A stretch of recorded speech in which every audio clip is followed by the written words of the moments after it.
61. The Enlightenment. 1. Where? Europe. When? 400 years ago to 200 years ago. Many thinkers in Europe began to use human reason to gain knowledge, freedom, and happiness in an effort to improve society. Discoveries made during the scientific revolution made people question church teachings in a wide variety of areas. A French philosopher, Voltaire, argued for freedom of speech and expression. For this, he was punished by his government. Women played a role in the Enlightenment by hosting meetings in their houses called salons.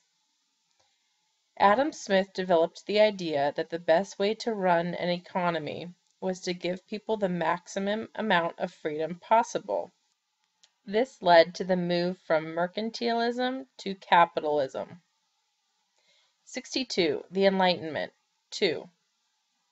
In the 1600s, every nation in Europe was ruled by kings or queens who held near total power.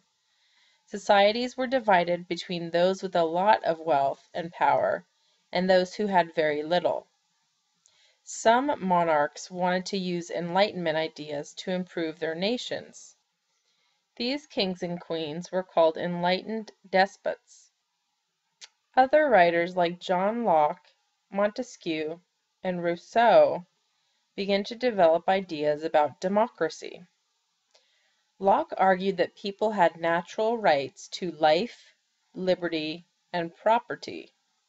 Montesquieu argued that power should be divided between different people to stop one from becoming too powerful. Rousseau argued that people and governments had a contract that could be broken if governments did things to harm their citizens. In England, the king, Charles I, was overthrown and executed by his people. 63. The Enlightenment. 3. In 1688, the English again overthrew their king after he attempted to take away their rights and to impose his religion on them. He was replaced with another king, William of Orange, but only after he agreed to a Bill of Rights which limited his power.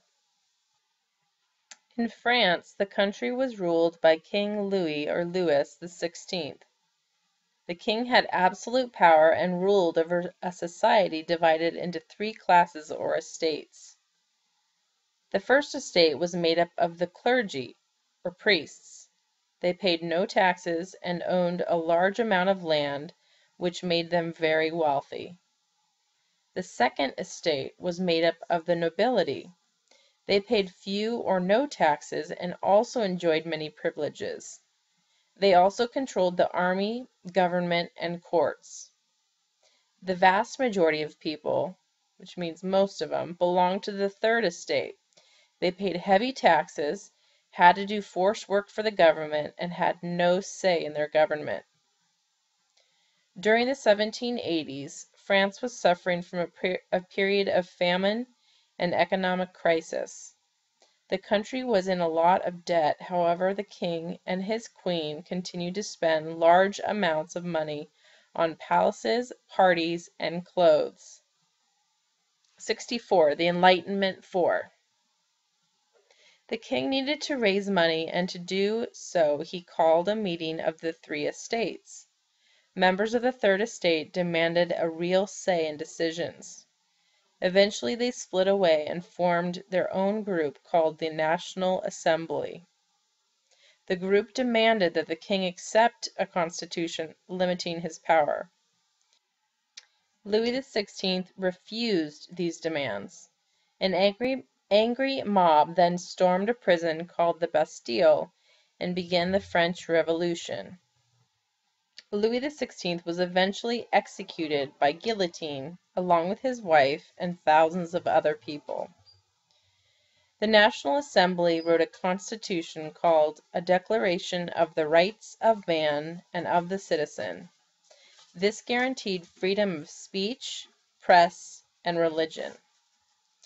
However, the revolution soon turned violent, as many thousands of innocent people were killed during the Reign of Terror.